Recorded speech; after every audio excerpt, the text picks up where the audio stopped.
పెట్టుకొని డబ్బులు దోచేస్తూ అక్కడ కూడా కార్యక్రమాలు జరగకుండా చేసి ప్రబుద్ధుడినని చెప్పి కూడా నేను మీకు తెలియజేస్తున్నా. రాళ్లపాడు ప్రాజెక్టు కాలువ పూర్తి చేస్తాం.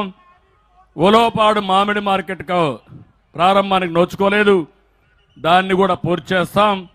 ఉదయగిరి పరిధిలో పెద్దిరెడ్డిపల్లి రిజర్వాయర్ పనులు కూడా పూర్తి చేస్తామని చెప్పి కూడా నేను మీకు తెలియజేస్తున్నా. ఈరోజు నేను ఒకటి అడుగుతున్నా మిమ్మల్ని, కూల్చుడు నొక్కుడు బుక్కుడు దంచుడు బాధుడ ప్రభుత్వాన్ని భూస్థాపితం చేయడానికి మీరు సిద్ధమవునా కాదా అని మిమ్మల్ని అడుగుతున్నా. అందుకే రా కదిలిరా కార్యక్రమాన్ని పెట్టుకున్నాం. మీలో చైతన్యం తేవడానికి వచ్చాం.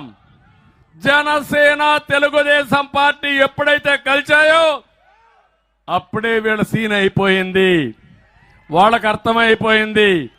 అందుకే ఈరోజు విమర్శలకు పరిమితం అవుతున్నారు, కానీ డైఫర్లు పెట్టుకొని తిరుగుతున్నారు. పాపం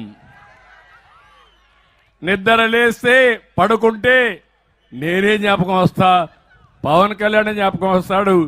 వాళ్ళకి నిద్ర పడడం లేదు. రేపో ఎల్లుండో వెంటిలేటర్స్ పైకి వెళ్ళిపోతారు తమ్ముళ్ళు వీళ్ళంతా. అదే జరుగుతుంది.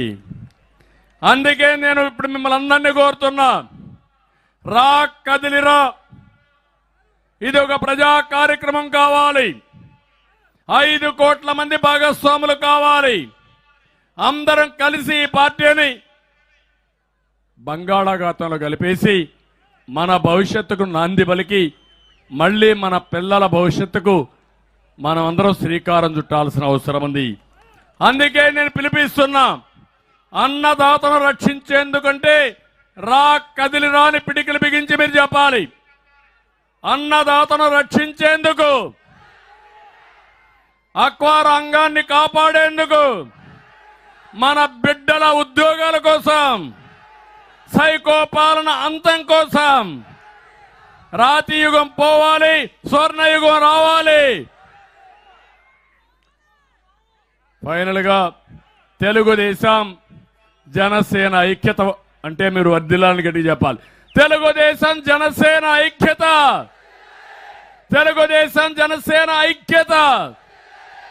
మళ్ళీ మిమ్మల్ని అందరినీ కోరుతున్నా, ఈరోజే చింతల అశోక్ కుమార్ ఇక్కడ అబ్బాయే ఇచ్చాపురం నుంచి తడ వరకు, తడ నుంచి తిరుమల వరకు 1200 కిలోమీటర్లు పాదయాత్ర చేస్తున్నారు.